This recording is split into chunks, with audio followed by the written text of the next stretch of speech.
konkret 26 წლის მიღებიდან უკვე სტუდენტებისთვის სახელმწიფო უნივერსიტეტში სწავლა იქნება სრულიად უფასო. სტუდენტებზე ორიენტირებულ ცვლილებად გასაღებული დისკრიმინაციული რეფორმა. 2026 წლიდან სახელმწიფო უნივერსიტეტებში სწავლა უფასო იქნება. თუმცა ვერც ერთი სტუდენტი, ვინც კერძო უმაღლეს სასწავლებელში ჩააბარებს, სახელმწიფოსგან გრანტს ვეღარ მიიღებს. Ჰქონდა მნიშვნელოვანი შეკრება, განვიხილეთ ეს საკითხი მთავრობის ფორმატშიც და პოლიტიკური საბჭოს ფორმატშიც, ჩააბარებს მომდევნო წლიდან და მის შემდეგ წლებში უმაღლეს სასწავლებლებში, სახელმწიფო სასწავლებლებში ყველასთვის სწავლა იქნება უფასო.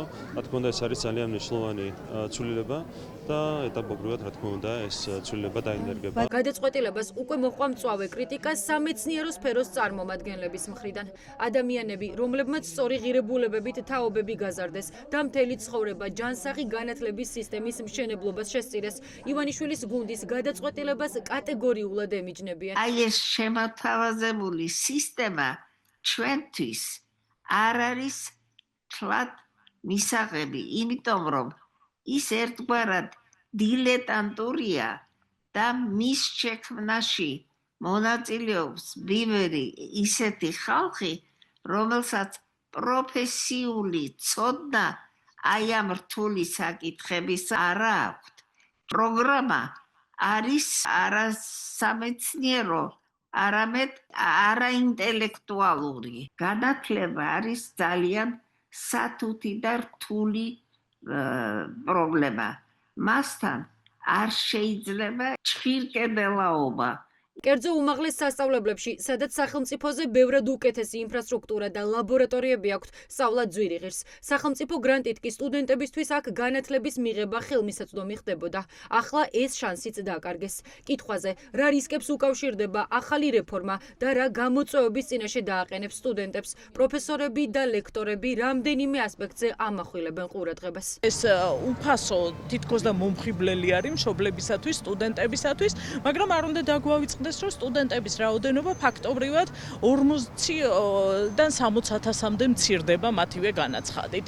ეს ნიშნავს, რომ ნაკლები ადგილი იქნება კერძო სასწავლებელში, რადგან გრანტი აღარ იქნება, ნიშნავს, რომ ვეღარ წაყვება ეს თანხა სტუდენტს და ბევრად უფრო გაუძვირდება ღირებულება სწავლები. ის აბიტურიენტები, რომლებიც წელს გავლენ გამოცდაზე, მათ ჯერჯერობით არ იციან, სად იქნება მათი ფაკულტეტი. კერძო უნივერსიტეტები ჩაიძირებიან, ვინაიდან გრანტის შესაძლებლობა არ იქნება და მათ მოუწევთ ფასის აწევა რეალურად. თუ კერძო ზრდის გადასახადს ალტერნატივა აქვს ერთადერთი სტუდენტს, რომ ჩააბაროს სახელმწიფო უნივერსიტეტში, იქნება ერთი ვიღაც პროფესორი დასმული, რომელსაც დაექვემდებარება სხვა პროფესორ მასწავლებლები.